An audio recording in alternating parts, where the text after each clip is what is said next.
Hello viewers, welcome once again to Quantitative Genetics Part 2. Picking up a thread from what we had discussed in our first lecture was that the quantitative traits represented continuous variation and they were in a sense multifactorial. And then we were talking about the history of the discovery of such principles and the establishment of the foundations of quantitative genetics. We had also discussed the earliest work of Kallreuter, and it took now about 100 years because the initial work was made in 1760, and it was only after Mendelian principles were established well, then two schools of thought they emerged. One, of course, were the followers of Mendel, like William Bateson, Hugo de Vries, who was also one of the rediscoverers of Mendelian principles. So they were called as Mendelians. These people had an idea and they were convinced that all the heritable characters are qualitative and therefore they are nothing but discontinuous. On the other hand, scientists like Sir Francis Galton, as you know viewers, Galton is also credited for being the father of eugenics, apart from being the half cousin of the great Charles Darwin. Along with Carl Pearson, Yule, H. Nilsson Ehle, East, Weldon and C.B. Davenport, we will be talking about their contributions in due course of time. These people were among the group of biometricians. They had devised different statistical procedures, and they said they were of the opinion that all these heritable variations are basically continuous and they are quantitative. Why? Because they can be analyzed by various statistical parameters, and therefore they said that no, all traits cannot follow typical Mendelian principles. Francis Galton and Pearson even suggested various statistical tools for comparing different populations, and they even found out a correlation regression equations which were used for various quantitative genetics of the human beings. And thus emerged a new science of biometricians. It was much later in 1918 that Ronald Fisher, he demonstrated that how the statistical approach could be applied, and it was well in conciliation with the Mendelian approach. What he demonstrated was that some of the characters which are continuous may individually follow Mendelian approach, but together they would make something different. So the characteristic multiple factor hypothesis of Johansen in the year 1903 was the turning point in quantitative genetics. He worked on beans, and he found out that the seeds that he was considering were highly variable in terms of their weight, and the weight ranged from say 1 to 90 centigrams. And he took now, just like Mendel, he took 19 pure lines, and each of them had variation in its seed weight. So he was not able to answer that, but he indicated for the first time that somehow more than one gene seems to be operative and it is heritable. So both these schools of thought, that is Mendelian as well as biometricians, seemed to be partly correct. Now Johansen's work on broadbean, that is Phaseolus vulgaris, it now showed one more very important aspect, and that was that this variation of the quantitative trait was in fact not due to the genetic influence alone. it was in fact a combination of the genetic as well as the environmental factors.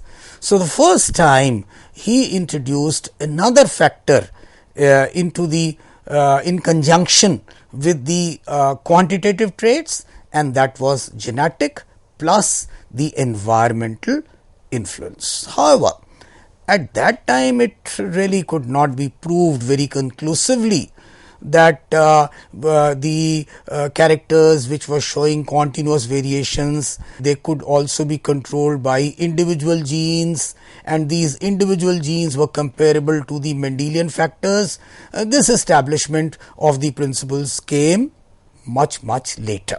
Another scientist by the name Yule, who was also of the school of thought of biometricians, he suggested that quantitative variation may be controlled by a large number of individual genes. So, in that case, each of these genes would contribute their own small effect towards a larger cumulative effect. This is what he had in mind. So, in other words, the multiple factor hypothesis of Johansen states that the quantitative traits may be governed by two or more different pairs of alleles, and which may show presumably cumulative effects. Therefore, this type of quantitative genetics has various synonyms. We can call this as Galtonian genetics, multiple factor genetics, polygenetics, or putting it very simply as additive genetics, because these characters, they are contributing themselves. Now, when we say that they are contributing, there have to be two alleles. One, the contributing ones, they are the active alleles, and normally we write them with an upper script or the superscript in the uppercase. Now, these are the ones which are the contributing ones, which are really of some importance because they contribute to the trait involved, whereas the other alleles are non-contributing. So, they will be what is called as the null in German, or null alleles. They do not appear to contribute to the trait involved, but then they have their own influence in the base characters of an individual. In this light, the scientist by the name H. Nilsson Ehle performed very classical experiments. He obtained several homozygous varieties of wheat, and you know that even if you go to the market, you find that the wheat has different kernels. The wheat has different kernel colors. These colors could range from red, reddish, or to what is called as wheatish, and even amber shades. So, that means he, like Mendel, he performed so many crosses with the homozygous varieties, and he also kept a very neat and a meticulous record of all the ratios of phenotypes in the progeny. And his classical experiments, they revealed that when a cross was made between the two homozygous parents which had reddish kernels and the white kernels, in the F1 generation, all the progeny had reddish kernels. So far so good. Mendelian principles have been adhered to. The principle of dominance prevails. Now, just for the sake of simplicity, the F1 generation, if we break them into two, we find ultimately that we have now different types of phenotypes in the F2 generation. Of course, two would be parental, like the parental generation, that is the reddish and the whitish, but then some of the intermediate gradations, which would be ranging from say light red, dark red, and so on. So, what would be the conclusion? The conclusion was that instead of the expected 4 phenotypes, which were a result of perhaps independent assortment, here the color, the trait which was just one character in this case, was giving 5 different phenotypes, again as I said before in the last lecture also, in the form of a bell shaped procedure, which was, say, having a ratio of different types, that is 1:4:6:4:1. So 6 being the peak of that particular bell. So that means the conclusion was that the kernel color in wheat is also inherited according to Mendelian principles, all right, but then the alleles are present on the two loci like a dihybrid cross. So this was some sort of a conciliation between the Mendelists and the biometricists. If we were to compare the results with a normal dihybrid cross, again in a monohybrid cross we had the normal graph, whereas the histogram in case of a quantitative trait would have the ratio of 1:4:6:4:1, showing on the right hand corner the different shades. That means the 5 different shades, and somehow the alleles seem to be additive and they are adding one to each other. This we would appreciate even more when we are talking about certain important numericals. So that means Nilsson Allais crosses, they demonstrated that the differences between the inheritance of genes and the discontinuous characteristics actually lies on the number of loci, not merely the presence of genes, but how many genes are present, that is the number of loci on that particular gene. So this whole idea of the number of loci is the basis of quantitative genetics.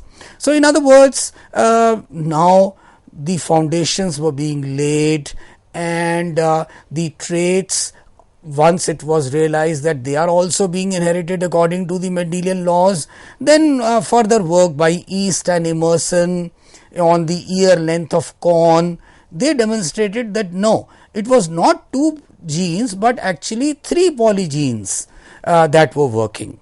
And East worked on the corolla length in tobacco, that is in Nicotiana, and demonstrated that 3 genes or 3 polygenes were involved in controlling the corolla length of the flower of tobacco, the solanaceous plant, which were together contributing towards the length of the corolla.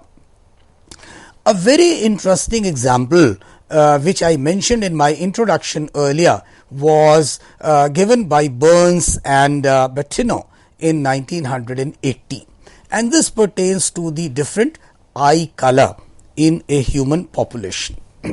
You must have seen around yourself, if you look people into their eyes, you find that there are nearly 8 different shades of eye color, ranging from light blue to dark brown.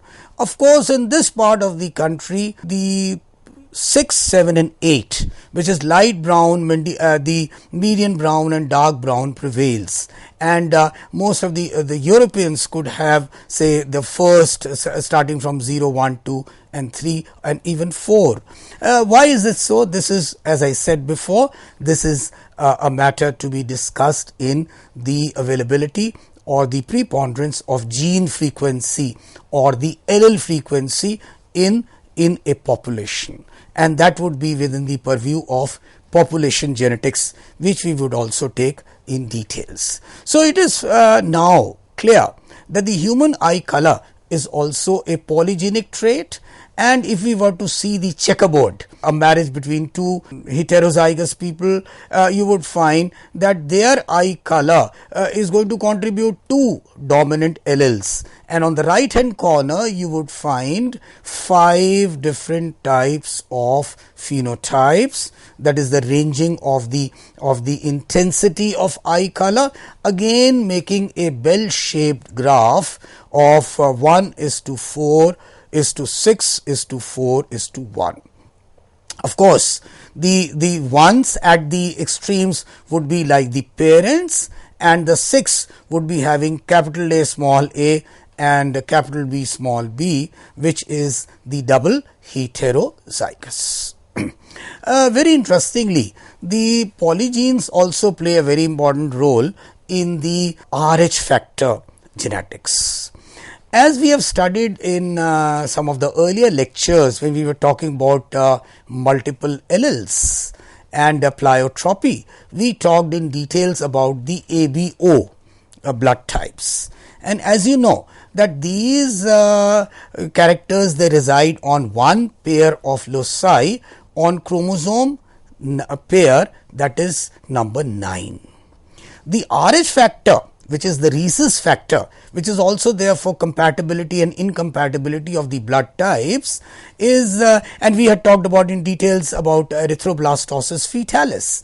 So actually this Rh factor is the genes are present on 3 different loci on chromosome number 1. Incidentally, our chromosome number 1 is the largest in size. And the 3 alleles which are present say on 3 different loci, we have designated them as C, D and E. So 2 alleles each. Now in this case, when we have 3 pairs of these Rh alleles, that is C, small c, capital D, small d, capital E and small e, and they are going to occur at 3 different loci, then the kind of genotypes which can be possible have also been depicted. Say for example, we could have capital C, capital D, capital E, or likewise all these 3 small, one of them being capital, the other one being small, and so on. So the point what we want to drive home here is that there could be 8 possible different gametes of each of the parents, as you can see on your screens, starting from all the 3 capital ones, ending at all the 3 small ones. Now this 8 phenotypes is just a theoretical consideration here. Why? Because all the 3 genes are closely linked together and the loci are present on the same chromosome, and all the 3 genes therefore they would tend to be inherited together. So in that case, in the same 2 gametes, you will not be surprised if you get a combination of capital C, capital D, capital E together with small c, small d and small e. So I will not say that it is a case of complete linkage, but then their tendency to get inherited together is much more as compared to the other loci. Let's take the most common example and the most well read example of polygenic inheritance or quantitative genetics, and that is the different skin tones in the human populations. As you know, it ranges from very dark Negroes to whites in the colder areas. The moment we say that one population resides in near the equator and the other one say near the poles, itself means and justifies the idea that this particular character would, that is the accumulation of melanin, is also being influenced by the environmental conditions. We will have a lot of opportunity to talk about penetrance and expressivity, and there we would also talk about the role of the environment in the expression of such characteristics. Now, many of the books which you would study in relation to the human population skin tones, people have talked about 2 genes which are controlling the skin color. Actually, it is only for a case of brevity or for simplicity that they have mentioned. Actually, it is 3 genes, and the work, you know, was done by the 2 famous Davenports, C.B. Davenport and G.C. Davenport, way back in the 60s in Jamaica, where they made a quantitative survey of the different types of the marriages between people of different colors, say different skin tones, that is Negroes and the whites. Now, before starting the discussion, let me be very clear. It is immaterial as to what color is the husband or the wife, because this character that we are going to study is not a sex linked character, and the genes, they are located on the autosomes. Now, many of the recent studies which have talked about the SNRPs and the polymorphisms, they have suggested that the genes for skin color, they reside on the 11q, 13q and 17q of the human chromosomes. By Q I mean the larger or the longer subunit or the longer arm of the chromosome. Now, when 3 genes are going to contribute to the skin color, if you can see on your screens, the idea is purely quantitative.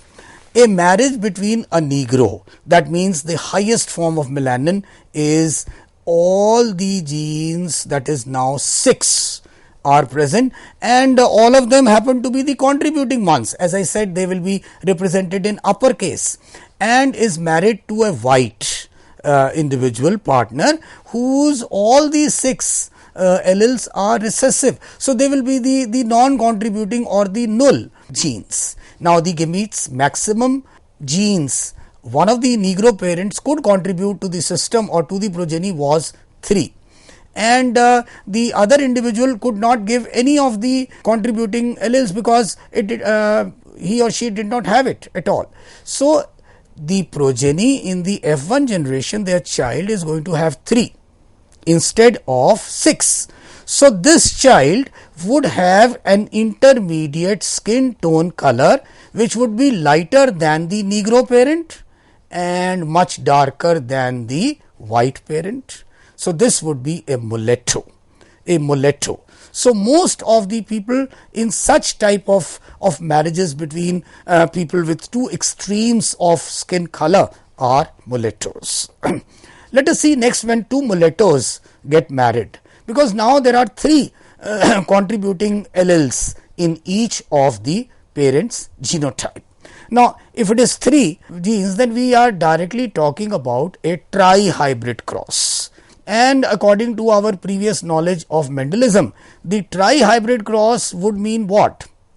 It would mean that we have now a series of possibilities. In a tri-hybrid cross, we had 9 of the phenotypes, right? Or the genotypic ratios were different. Here what we are having 1, 2, 3, 4, 5, 6 and 7. 7 different types of phenotypes, again arranged in a bell-shaped manner, which means it would be 1, 6, 15, 20, 15, 6, 1. If you look very carefully at this handmade bell-shaped graph and you talk about the contributing alleles, then we start with 6, 5, 4, 3 being maximum at the peak, then 2, 1 and none.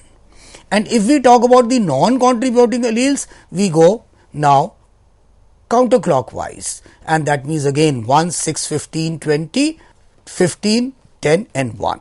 So, that means this is now a graph which is a bell-shaped graph, and out of these 64 combinations, the possibility would be that just 1 by 64 would be like the grandparent, and likewise the remaining 1 by 64 would be like the other grandparent.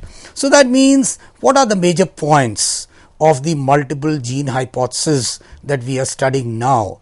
And that is, these traits can be quantified, they can be measured, and they are under the influence of something like an additive commodity, that is 2 or more gene loci, which now we call as the QTLs or the quantitative trait loci.